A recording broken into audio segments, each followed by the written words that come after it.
So moving on, we've got another Midland 48 XL multi.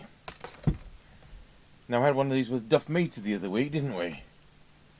This looks really immaculate.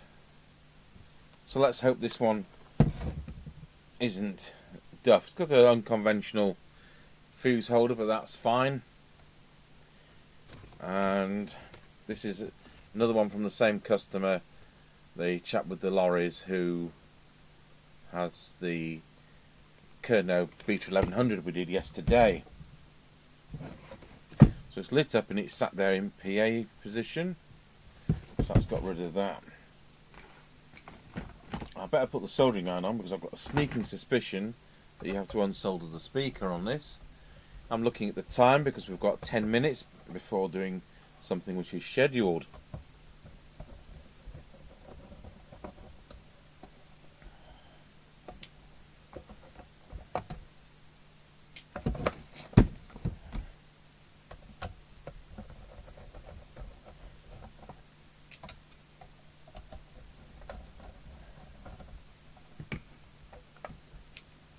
No back screws.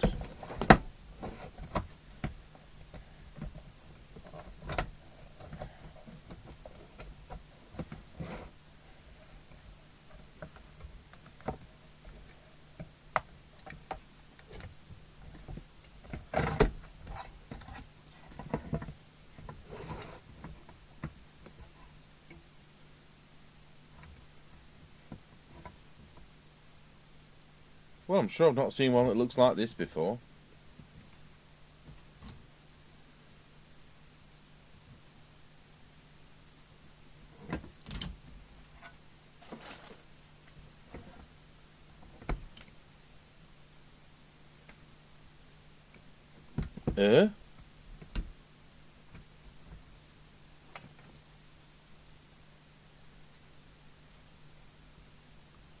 Well, I honestly can't say that. I remember one with this top board and the 2 transistors and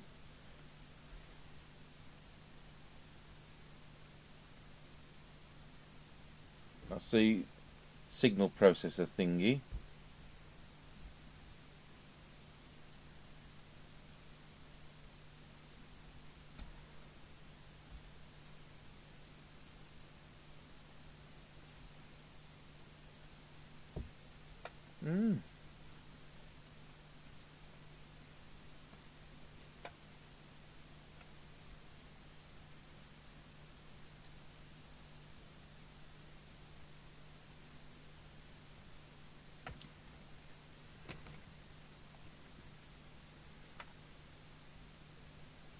Right, well, they've got holes in the thing to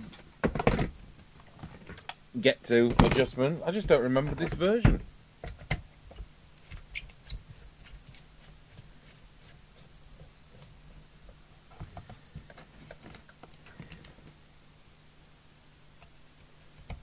Extension speaker. Plug the mic in. Switch on picture in picture, which is coming up on the monitor.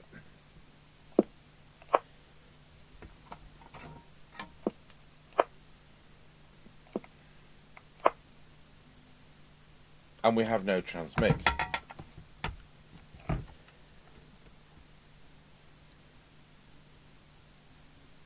So we're in UK band.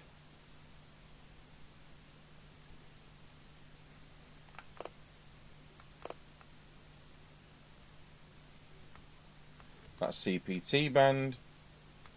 That's UK band. Let's go back to CPT. No transmit. UK. Changes channel to 20. No transmit. It's not drawing any current. It's drawing 300 milliamps. When I press transmit, it's drawing 330 milliamps. So let's see whether it's actually receiving anything. So I'll put channel 20 in, which is 27.79125, into the signal generator.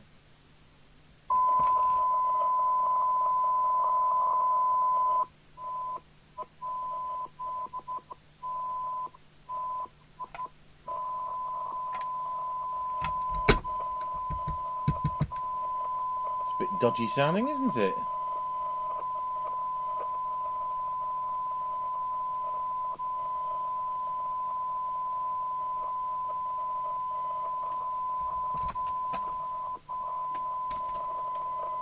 Let's get rid of ESP. How do we do that?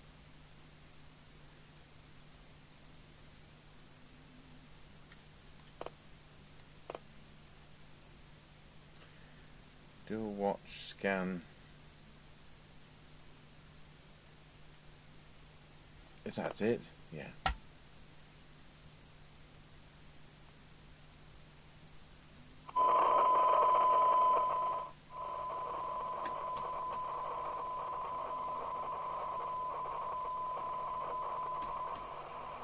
So it's got the sensitivity. That's 0.3 of a microvolt. It sounds like it's absolute mile off frequency.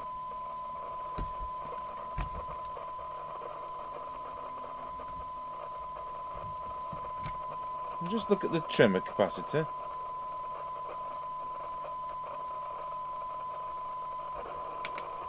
No.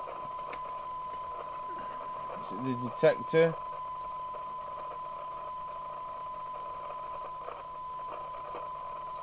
No. And with that, all that power, full power on the signal generator, we've still got no meter coming up. Well, something's certainly pretty major amiss. I better see if I can find a circuit diagram of this version. So pause the video. So I bashed the radio with the back end of a screwdriver. I can't find the bench vibrator. And it's come into working. So apart from the meter, so we now have transmit, all 3.6 watts of it, and it is receiving.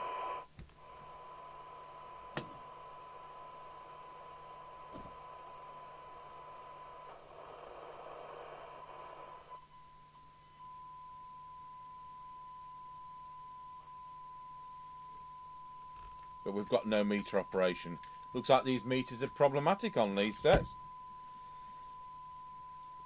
I don't expect he'll want to pay £21 for a new one either. So I'll go over this with for dry joints and a magnifying glass and a powerful light and see what I can come up with. Okay, we've been through it for dry joints and it's still working. So we'll just put this on frequency. 2779125, that's not the right channel, yes it is.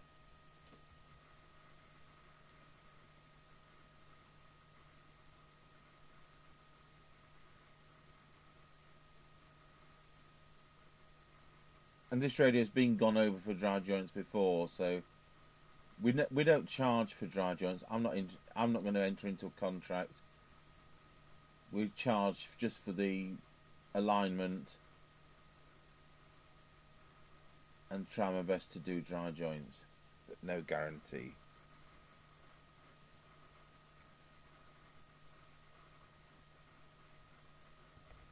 There we go, it's nicely on frequency. So look at deviation. Wallow, it's absolutely spot on. Wow, that's good. I'm going to have to look at my service notes and see whether we can bring up the transmit power from 3.6 watts.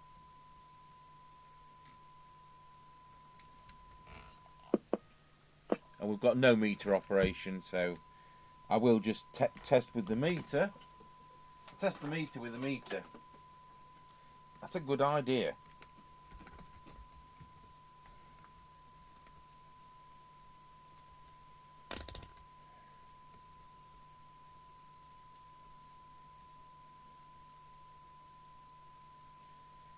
So at the moment we've got 0.299 of a volt, so we'll drop the signal generator off and we'll now have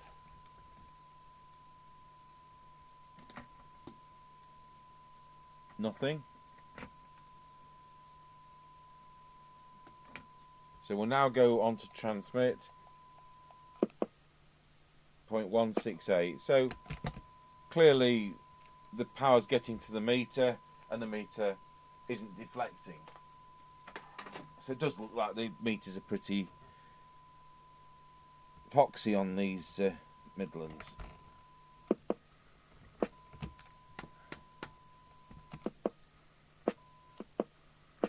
I know a hobbyist would probably strip that down and not necessarily make it work, but it's not something we're not going to start mending components.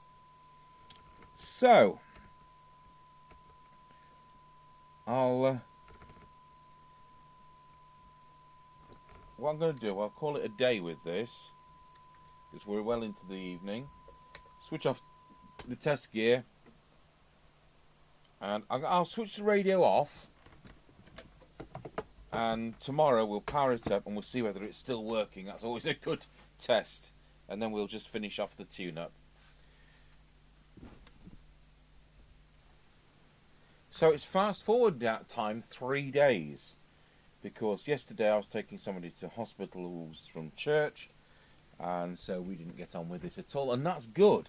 Because this is the set with the dry joints, it turns out. And yet again, we've got a Midland which has got a meter that doesn't work. Exactly the same model, exactly the same meter, and I'm sure the customer doesn't want to spend £21 getting it changed.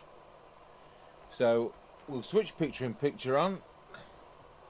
There we are, picture in picture is switched on. If it isn't, that's not my doing. So we're going to look at the power output. I key it up, it's doing 3.2 watts, so that's fine. I'll put the receive frequency into the signal generator, and there you go, it's receiving.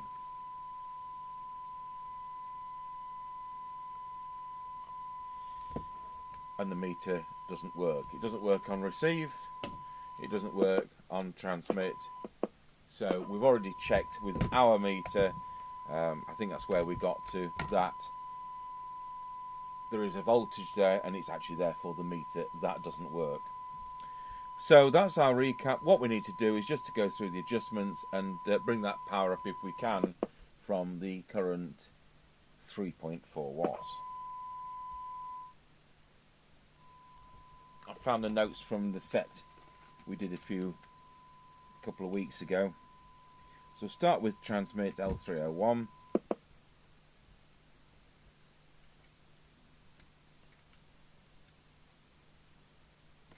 L302. L303, when we can find it. It's the one down the hole. It's the one down the hole on an angle.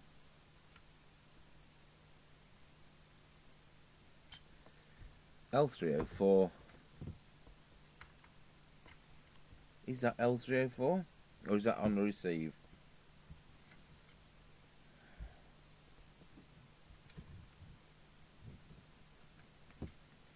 I bet that's receive, but it doesn't matter if I twiddle it. No, it's not. No effect, so that'll be... I can't see the numbers back there because the shield plate's over it. And then the power is RV203, and that's the one in the bottom right corner.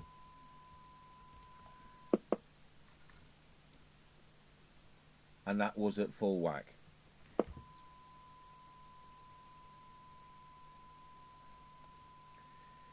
And deviation is 201. So I can see 501. Oops, gone and pressed something now, haven't I? Emergency.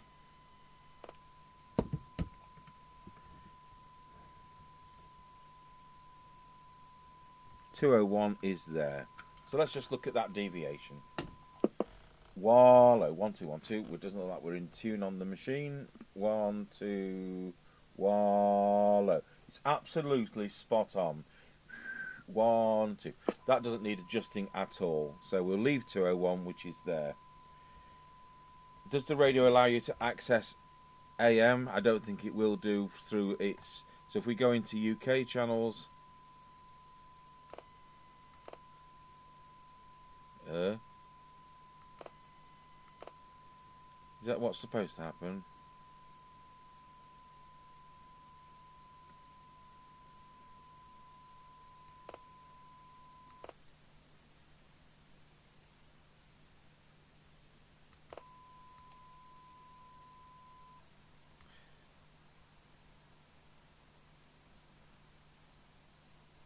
So that's a CPT. No.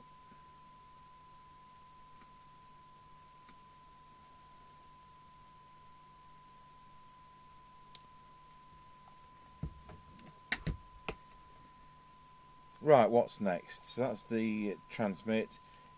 The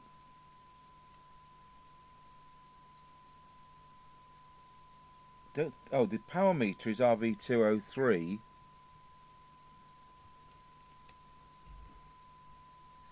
That's 103.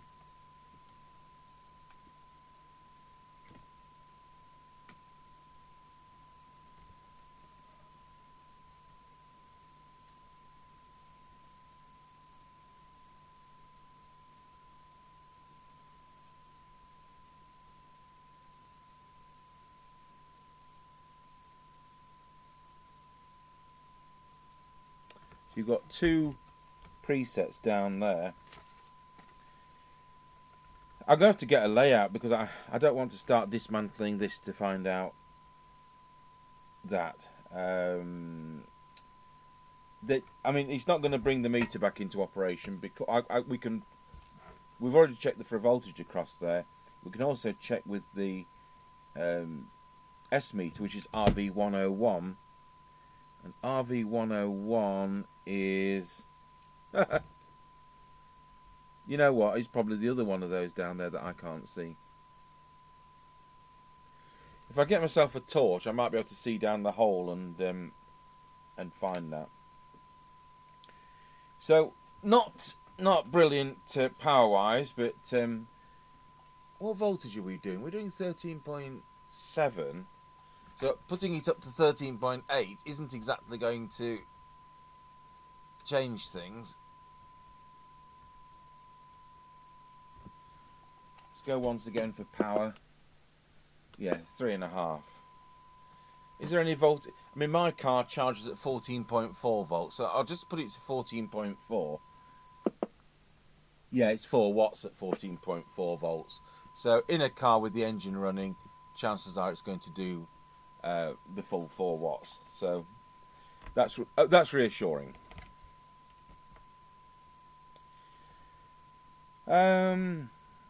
Conversely, if we were running this in a caravan off a battery, I'll just drop the power supply to 12.5 volts. Yeah, it goes down to 2.8 watts. So it's very voltage sensitive on this model. So, yeah, it's a car with an engine running set. Just put my power supply back somewhere near. 3.6 watts at 13.9 volts. So it's just on that edge there. Right, so let's see whether we can tune up the receive. And we'll put the synod meter on, and we'll put the camera over to the synod meter. I'll better do the detector first. I think I did that 3 days ago, but we'll just check. Put the oscilloscope on, turn the bench light off, and get myself prepared. I think it's the detector is going to be there.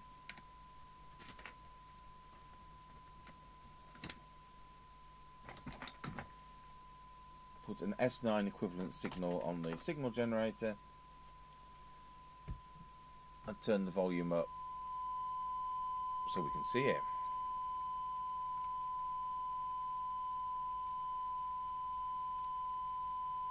Yeah, so that is clearly quite correct, and the radio is receiving very well. It's currently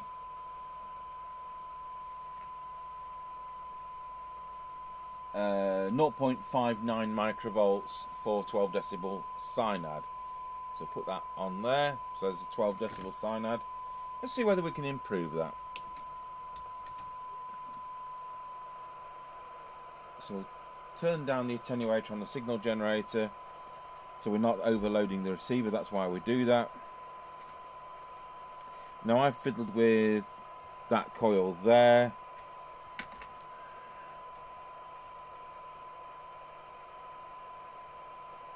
And I'd put it back spot on right, so that was good. We've got that one there.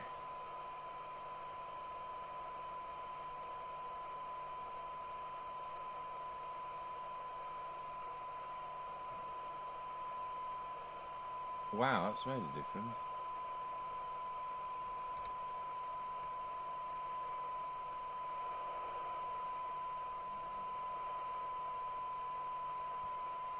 Just put the signal up a bit so I can just do these IF ones.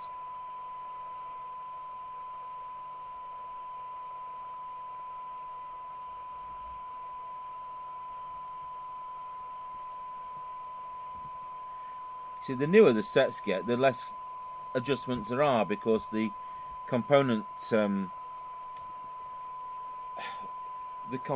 tolerances have improved. I'll just turn this down. My late grandfather, I mean, he passed away in '73, and he would been involved with his brother, who I never met. In the 1930s, he was into building some projects out of Practical Wireless and Wireless World, as it was in those days, those kind of magazines. And he and his brother used to do this, and they built this splendid radio, he used to tell me, and it really was absolutely wonderful.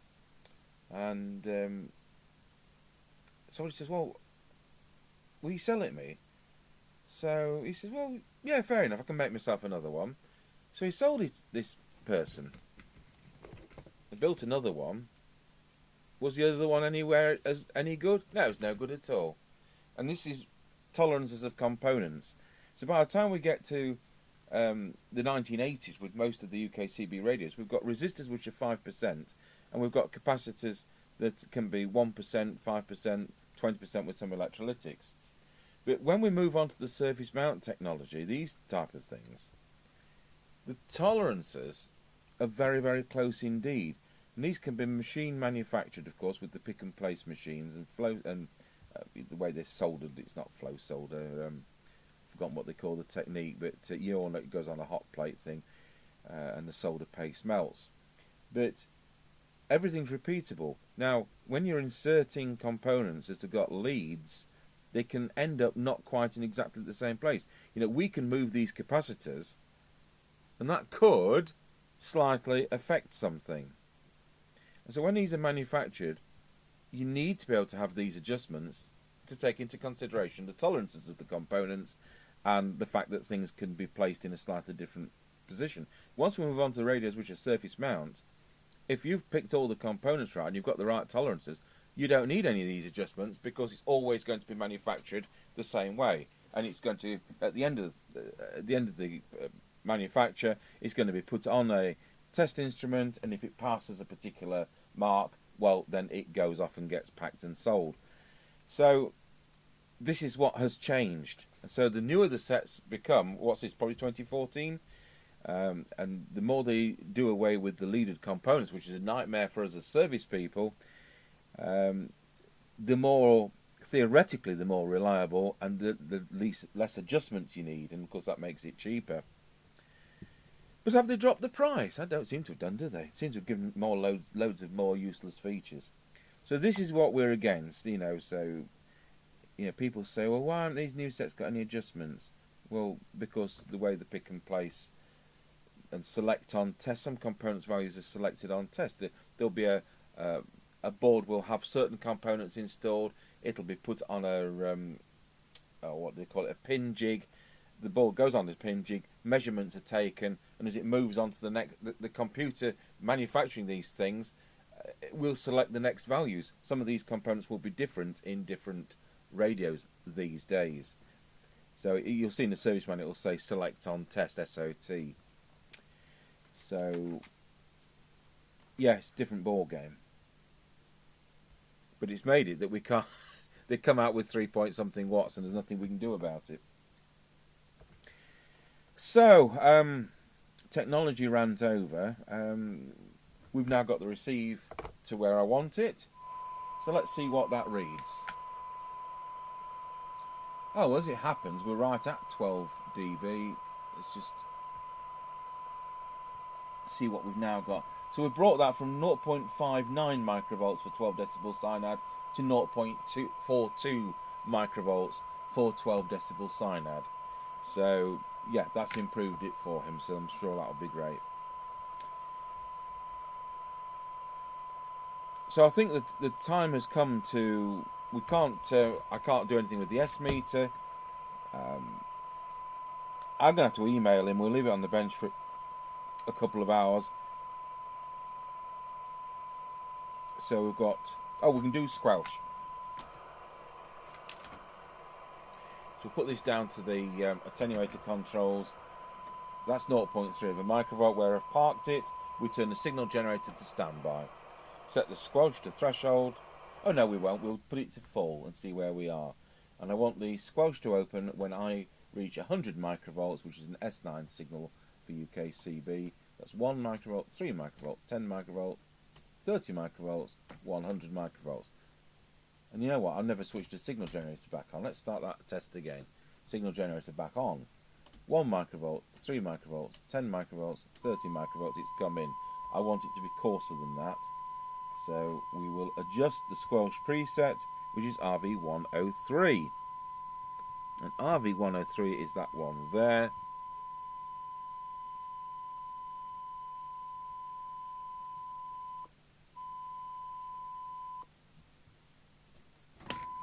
And now it comes in at 100 microvolts, which is where I want it.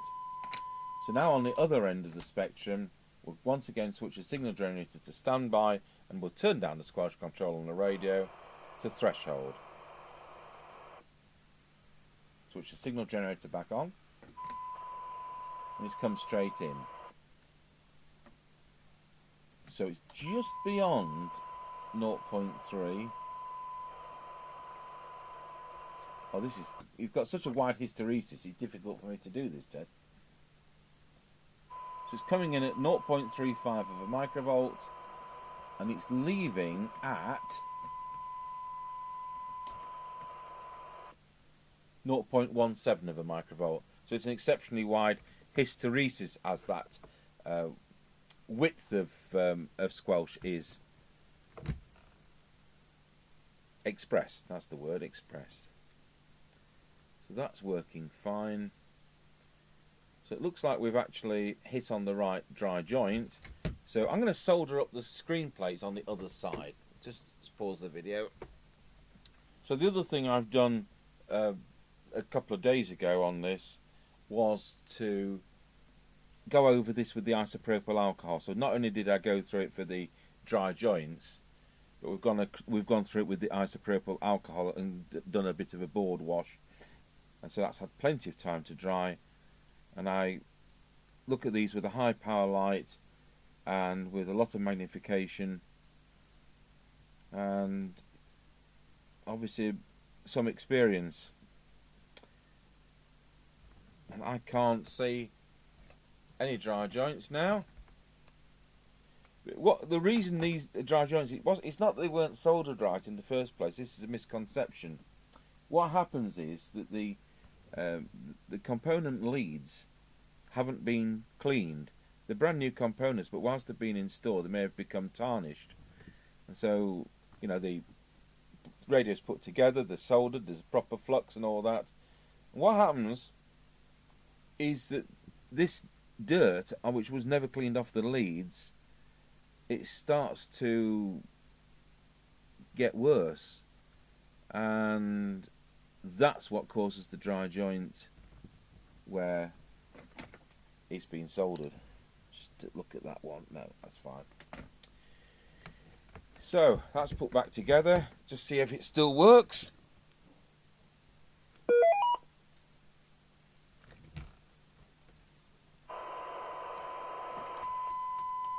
receiving.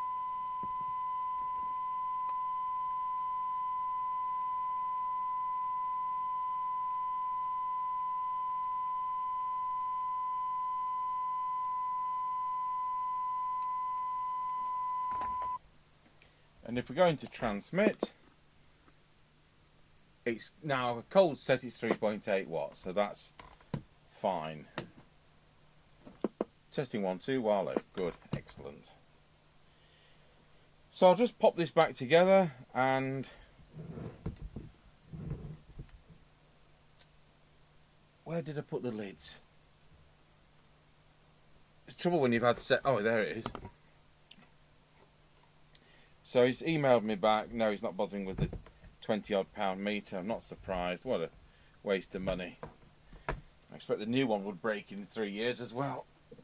So it looks to me like a lot of these Midland 48s are coming in with broken meters. So that's great if you're a hobbyist and you like messing about with it. I've missed those bits of stuff off there.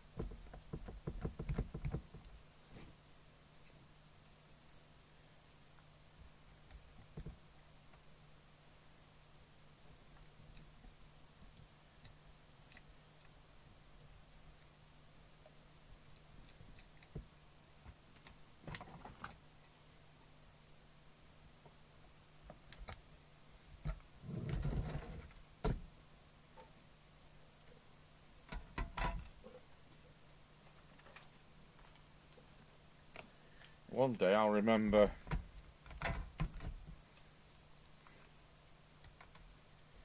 which one's which.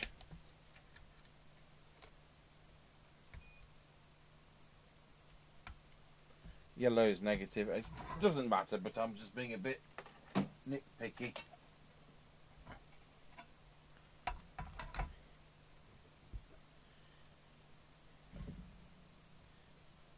Always tin these because we're using the traditional lead tin solder rather than this stuff they manufacture things with these days. Oh, that didn't work, did it?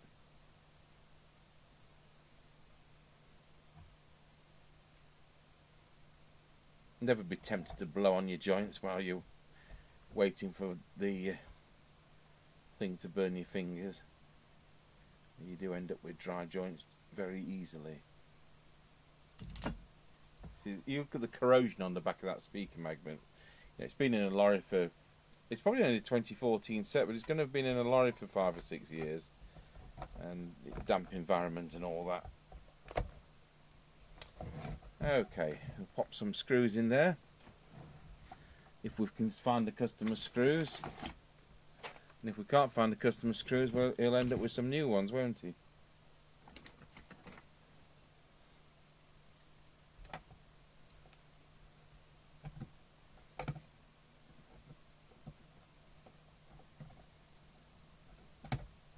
You know what? Thinking about men and women, in the last year, and we've been doing some jobs for end users rather than just for the trade like we normally do, I think we've only had one lady send a radio in, and there's only one lady I talked to on amateur radio, and I noticed that the viewing figures of these videos are something like 99 point something% male viewing. We've got a video on cleaning vinyl records in an ultrasonic cleaner, so that, you know, we could easily have that video attracting some female viewers. It's interesting that radio seems to be a male thing.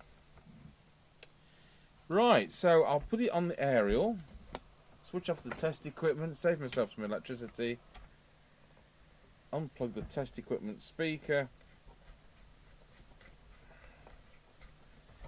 switch off the soldering iron,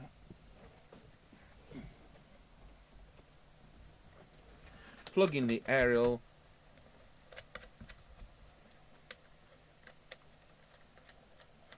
the workshop aerial, as I've said a million times, is an Antron 99 type of thing. There are others which are the same type of arrangement, and it's mounted about gutter level, just slightly higher than gutter level, on a single story building here. Our aerial to my living room is a higher aerial, but we use this one all the time because the results need to be identical. So let's go up a few channels. How do we do that? Oh, there's a channel knob. Make sure those are at full.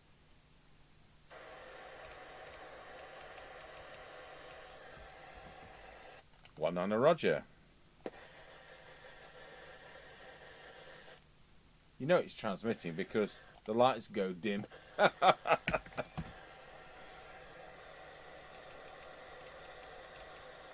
So as ever, here we are in the middle of nowhere, and of course we just receive a bit of 19, usually off frequency, because of them using radios which aren't authorised for CB use. So there we go. We'll do an on-the-air test with Mr. Chippy very shortly.